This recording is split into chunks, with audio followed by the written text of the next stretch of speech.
So the next speaker is actually someone really close to me. He's a really, really cool guy and was actually my first InfoSec manager. He's also been a mentor to me, and I've watched him drop 0 days in real life, live and exclusive, which changed my life. He's the CV connoisseur himself, has spoken at an international scale on multiple occasions. He's actually the founder and the creator of PentesterLab, and he's a Frenchman, so even cooler. The one and only Nyffenegger, also known as Sniff. Hey, can everyone hear me? Okay. Yep. So good to start. I'm going to share my screen and get started. Just need to find the right one. Yep. Okay. So code that gets you pwned, I guess. Can everyone see it okay? The annoying part about online. Okay, cool. So code that gets you pwned. So basically, I do like this thing named PentesterLab. If you don't know about it, you should probably check it out. And we have like a lot of challenges and also like some stuff around code review. And my job is basically to teach people how they can find, fix, and exploit bugs. And what I'm trying to do is find interesting patterns that will help people learn how to find new patterns. And that's where this talk is coming from, is that currently I'm reviewing a lot of source code. And the good thing is that it's relaxing me. So it's really good to, like at the moment, to be able to relax by reading source code. It's a bit weird for most people, but for me, it helps. I don't know why. And so I decided to put together like a lot of these bugs because I found them interesting, and I hope you do too. And yeah, and as Sajib says, so I run this website named PentesterLab. Check it out. So we're going to jump straight in, and we're going to start with a bit of Golang. I wanted to be on the Discord at the same time to see like if people were finding the bug, but yeah. So let's start it. Okay, so we got this little Go function, and I think as a bug bounty hunter or as a penetration tester, you really need to look into source code to find new bugs or new patterns. And you also really need to look into upload file, because that's where you get big and cool P1 or P0 instead of finding like other bugs that may be less valuable financially, I guess.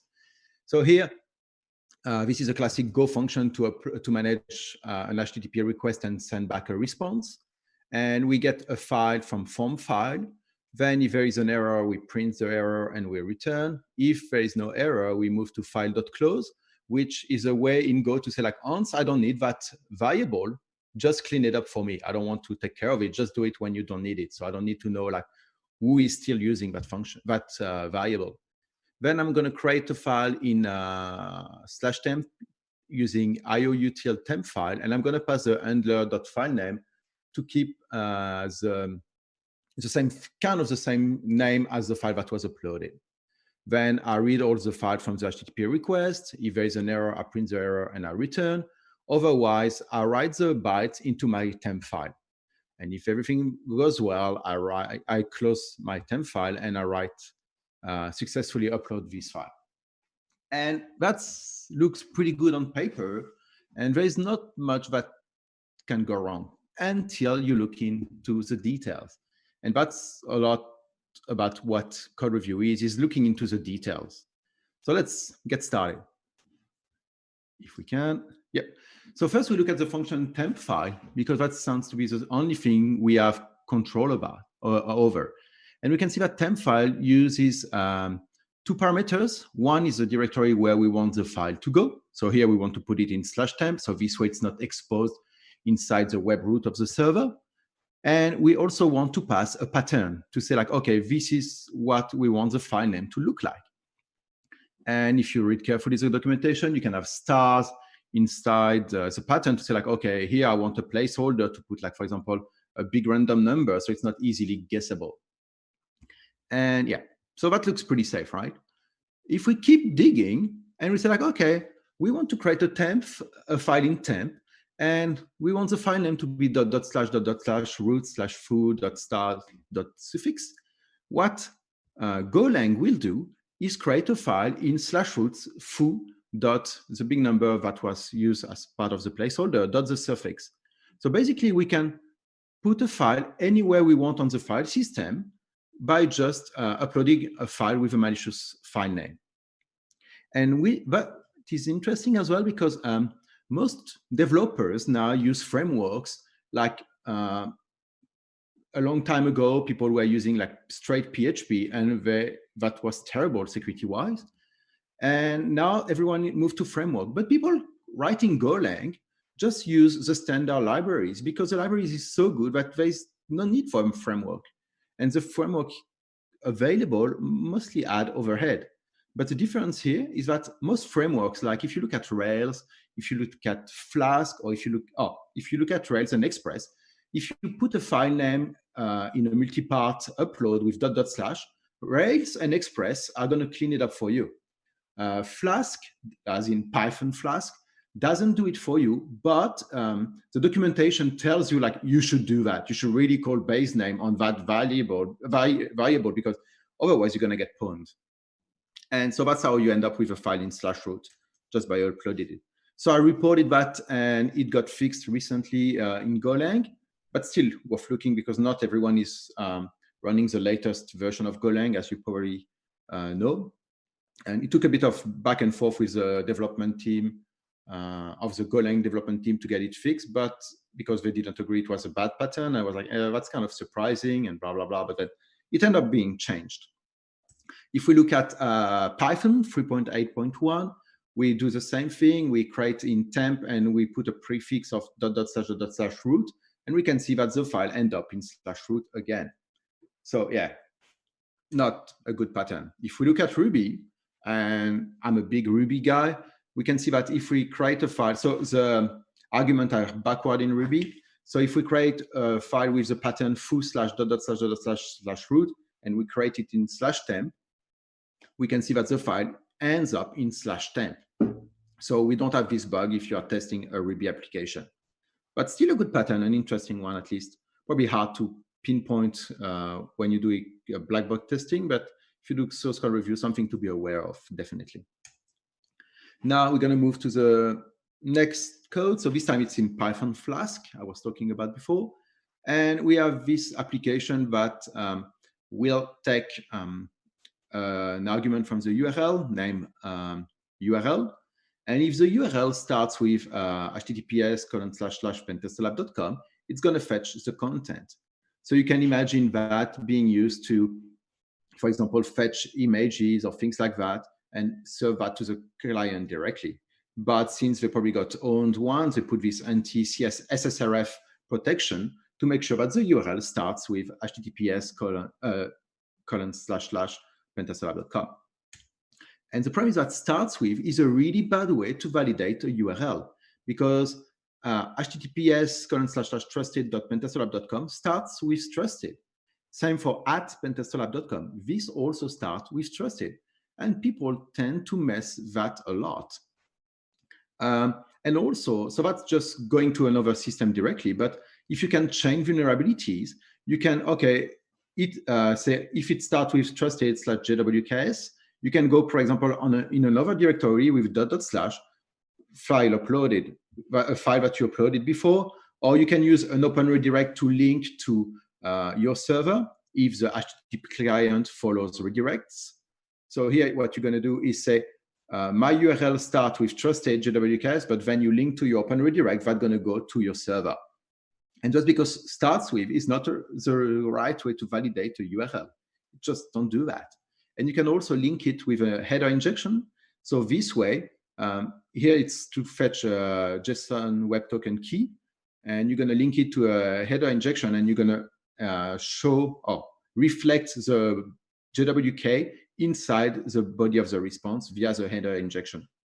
So pretty cool trick to be aware of. So yeah, if you're writing secure code, don't use starts with to validate URL. A really bad idea. Well, and at least if you do it, make sure there's a slash at the end of your URL.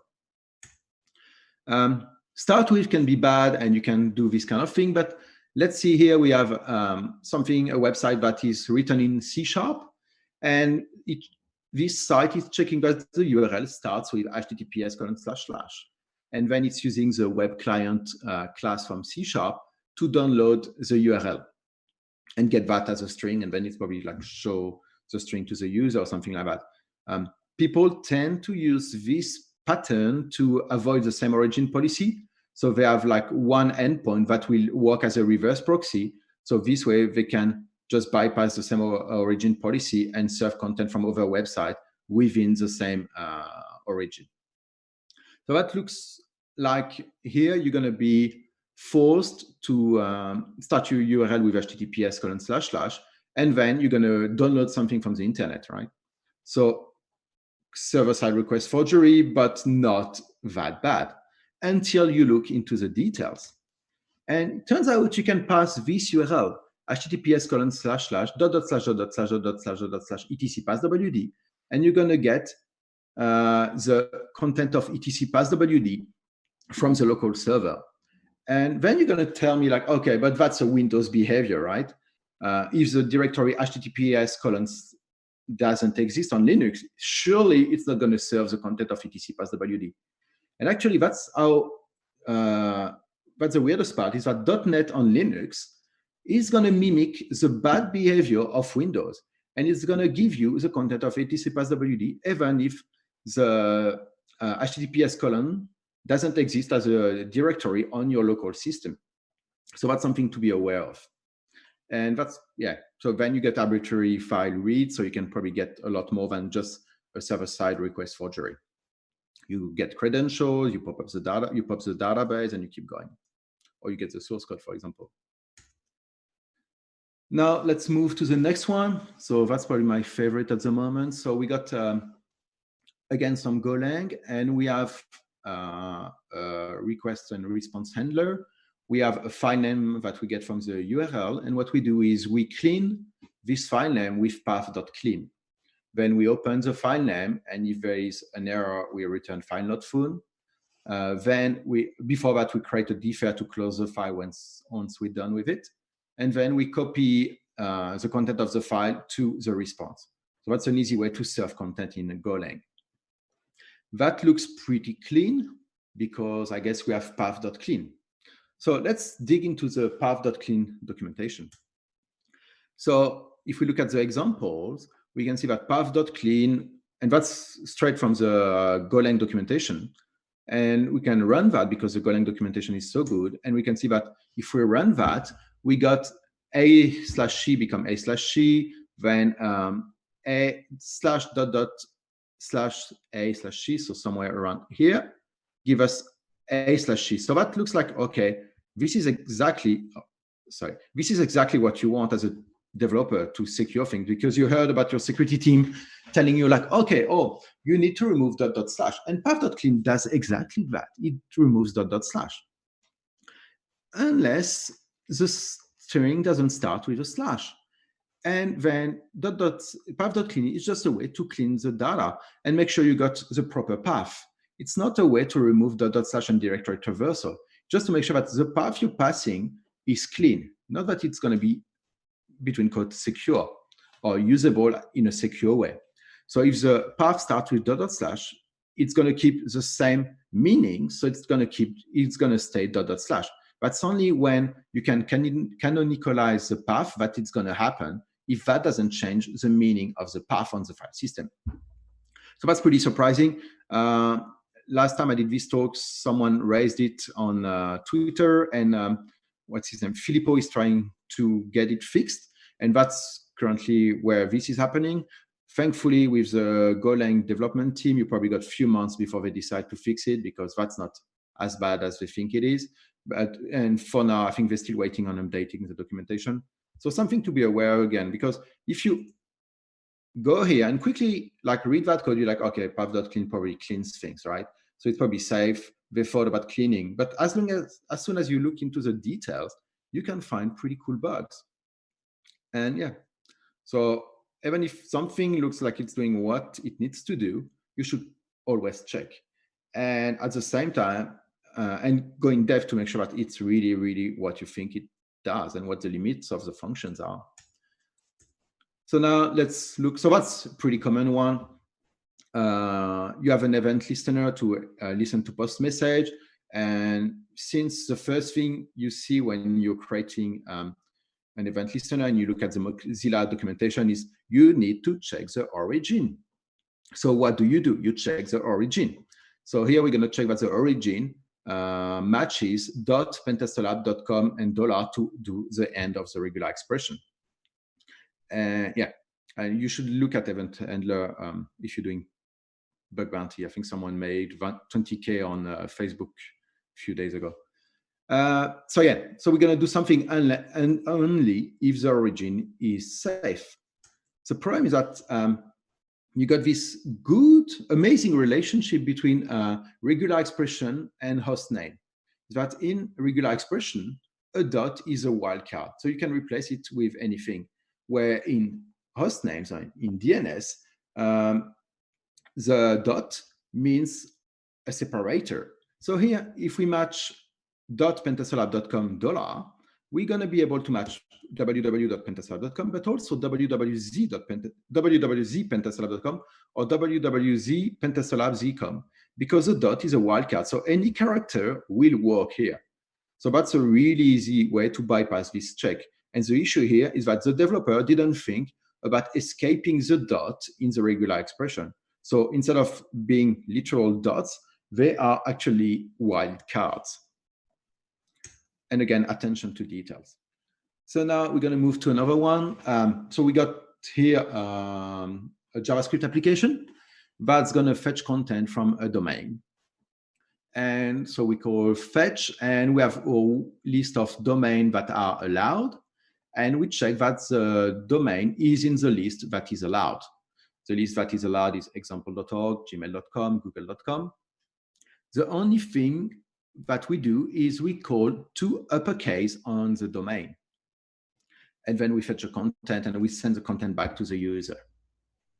So that looks, again, pretty safe. You just like eyeball the code. You're like, okay, they're checking in a list in an array. So it's pretty hard to find something that will break this kind of checks. But thankfully, we have the to uppercase. And all this issue, looking at this kind of issue came after I read that blog post around someone who found a bug in GitHub with a Unicode.si. After I knew about Unicode bugs like that, but after this one, I was like, oh, I should probably dig deeper because I think that's interesting. And I think we can find a lot of bugs like that.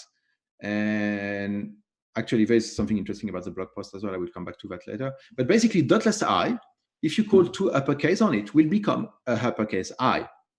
And gmail.com with a .i instead of I, to uppercase will become gmail.com. And so this way, by registering gmail.com with a .i, you can bypass this check. So the thing I wanted to say about this blog post is that there was a difference between the way it was reported by the researcher and by GitHub, because actually the same thing happened at the database layer. So even if the code doesn't do to uppercase, since string comparison in a lot of databases are not case sensitive, if you're using varchar, the same kind of bug will happen depending on the char set of the database. Something really interesting to look into if you have a bit of time. So yeah, and to get back to this blog post, that was really, really good. You had like a lot of characters that become, when you call to uppercase or to lowercase, change between what they mean. So you should probably check it out, and that's probably a good way to find bugs. But yeah, so the thing that is the most crazy about it is that that's not some kind of like weird JavaScript quirk. That's not some kind of weird Ruby thing. But just actually the way Unicode should work. And the even craziest thing is that depending on your system locals, it's going to change. So if you are like between quote normal and you have like a .si, it's going to become a uppercase I. If you, however, using Turkish locals, the lowercase I will become uppercase I with a dot. And the lowercase I with no dot will become uppercase I with no dot. And then you have all this transformation and similarity between like two characters can become the same in Unicode, but that's something definitely worth looking into, and that's just how it should work.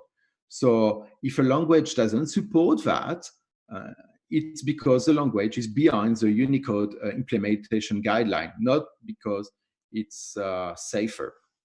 And that's very surprising for developers because they never heard of that before. Oh, I had some challenges. If people want to play, I forgot to start them up, but I'm going to start them after the talk. So if you want to play with Unicode challenges, go to these two URL. Yeah. So we talked about regular expression. We talked about Unicode. What if we mix the two? What if we do Unicode and regular expression? So if we start looking at Python 3.8.1 and we do re.compile I, and we want to see if .i matches I, we don't get any result. It doesn't match. Then we add ignore case to say match, but ignore the case. So lowercase I and uppercase I should match. And by doing that, we can see that .i matches I if we ignore the case. So that's in Python. And same thing for the Kelvin sign at the bottom, the K.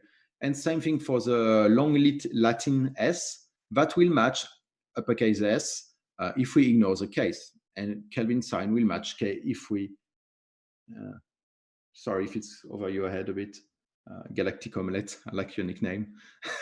Very cool. So yeah, and same for Kelvin sign. Then if we move to Ruby, Ruby will never match a .i if we ignore the case. So .i will not match I if we ignore the case. And same for uppercase I's. Even if .i, when we call upcase, will become a uppercase I. So that's weird. Even probably can help you like fingerprint how a filter is done. Is it using a regular expression? Are they using ignore case? Are they not using ignore case? Are they uppercasing the data? So even if the I doesn't, yeah, I can put the URL, sorry, I should focus on that. So the weird thing is that even if the .i doesn't match I, with ignore case, the Kelvin sign will match K if we ignore the case. So we have different behavior for different characters in Ruby. And same for the long Latin S. So 0 means that it's matching. Nil means it's not matching. So if we ignore the case, the long Latin S, so this weird F on the left, matches S. So different behavior depending on the characters. Then if we move back to Golang, and in Golang, when you do matching, you use this bracket question mark I. And if we say, does .i matches I, if we ignore case, then it's false. But the same behavior happened for K and long Latin S, those two matches. So again, weird behavior. In C#, it's only, so the long Latin S doesn't match, but and the .si doesn't match, but K matches the Kelvin sign if we ignore the case. So again, that was tested on linux.net. And yeah, and even if we use ends with, and we're using all the way Microsoft has to compare strings. And a friend of mine used to say that's probably because they had so many Unicode bugs in Windows that they had all this way to compare strings. So if we're using invariant culturing, in no case, it's not going to match. If we don't put a second argument, it's not going to match. If we put ordinal ignore case, so the classic way to ignore case, it's going to match. And current culture ignore case, it's going to not match as well. So we have all this way to match things in C#, and you're going to have different behavior for that. In Java, if we do equals in no case, all of these are going to match. But as soon as we move to regular expression, it's not going to match anymore. So .si doesn't match I, long Latin S doesn't match S, and the Kelvin sign doesn't match K if we use ignore cases. So again, maybe a good way to fingerprint, thanks DNZ, maybe a good way to fingerprint your application. Say like, okay, with these characters, I can tell that it's not matching. So maybe it's a Java app or a C# app, or it's matching. So maybe it's Ruby. And why is it important? Imagine you have an application that it's going to check that a domain matches something, or an email address ends with something. Like, for example, if your email address ends with PentesterLab.com, you are admin on PentesterLab.com, which is a terrible way to check. But that's often what people are doing because it's really, really easy. Now, what you can do is just register an email with PentesterLab.com is a weird one because I don't have a SK. Oh, I got a S. So yeah, you can register a domain with the Latin S and say, okay, I'm going to try to register on PentesterLab.com with this Unicode domain and see if I can become admin on PentesterLab.com. And you can do the same thing for server-side request forgery, and you can do the same thing for cores as well. Although it's likely for cores that your browser will not send the character as it is. It's going to encode it as Unicode, yeah. So unless you have something that really codes it on the server side before giving it to your check, it may not happen. And for the Kelvin sign is less likely because Kelvin sign, the problem you're going to have with it is that you need to register a domain with an uppercase letter, and that's not going to go well. So yeah, so that's why it's important. So yeah, that's about it for me. So to conclude that, computers are hard, devil is in the details, don't make assumptions. I think what I wanted to show is that you really have to look in depth to find this kind of bug, and you can just eyeball code. Oh, so first, I think you should read code as a penetration tester or as a bounty hunter on a regular basis. Try to read a bit of code every day, because that's how you're going to get, I think, to the next level. Doing black box testing after a while only gets you so far. You need then to try to read source code to see okay, how people are creating applications. What mistakes do they make when they create application? And once you do that, you're going to start finding patterns that you can apply when you're doing bug bounty. And the thing is that these patterns are going to be not as well known as the one that everyone is looking for. And that's how you're going to be successful. And because hundreds of people will probably look at the path.Clean and say okay, that's fine. Path.Clean is fine, all right? What can go wrong? And then if you spend, I don't know, it probably took me 20 minutes to create a Docker container with Go, write path.Clean. Actually, I didn't even do that. It took me 5 minutes. I said I went to the Golang documentation, and you can execute the code you're passing. So what you can do is just start playing with the value in the documentation and click run code. And that's when you can detect okay, this is weird. This is a good pattern. I need to look into more depth. And then you keep it. And if you do that, I don't know, once a week, twice, 5 times a week, 7 times a week, you're going to keep accumulating all these weird patterns, all these bugs that no one else has or no one thought about, just because you're reading code that no one else is reading. And yeah, that's how you find good bugs, and that's how you make money if you're doing bug bounty. So yeah, I think do that. And yeah, don't make any assumption. That's the worst thing you can do when you're testing is it's not because something looks fine, but that is fine. Maybe there are some weird corner cases that no one thought about.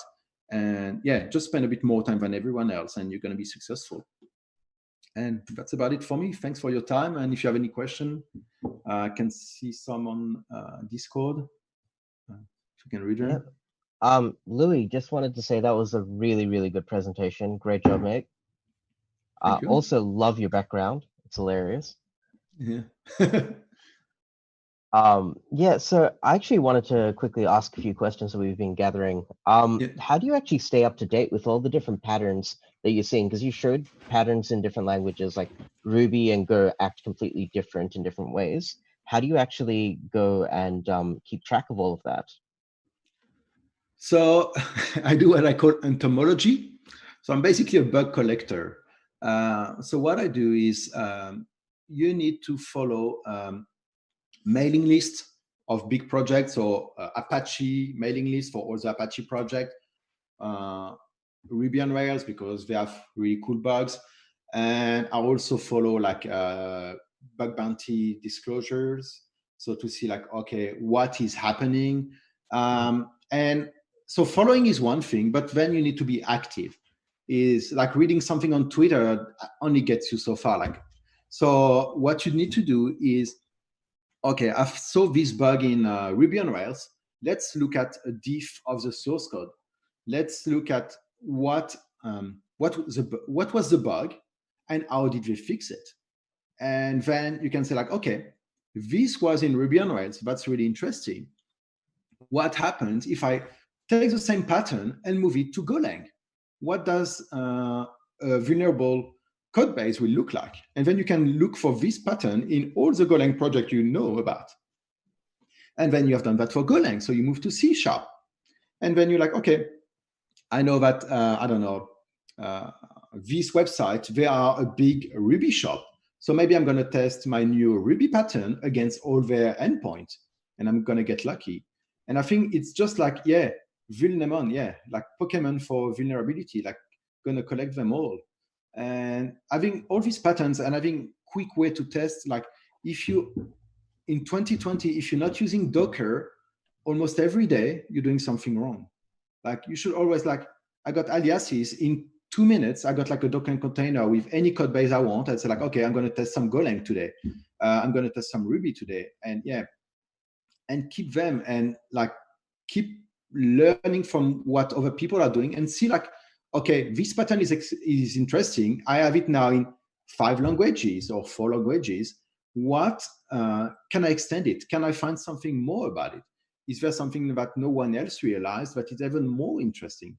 And you keep building up. Like, so instead of reading like a lot of articles and like flying over all this content, just from time to time, stop flying and just drop and go deep, like go really deep, get the source code, get a diff, get a patch, try to build your own little lab to get it working, to see how it works, try to debug the bug and keep going. Yeah. For the Apache group, I see the question in Discord.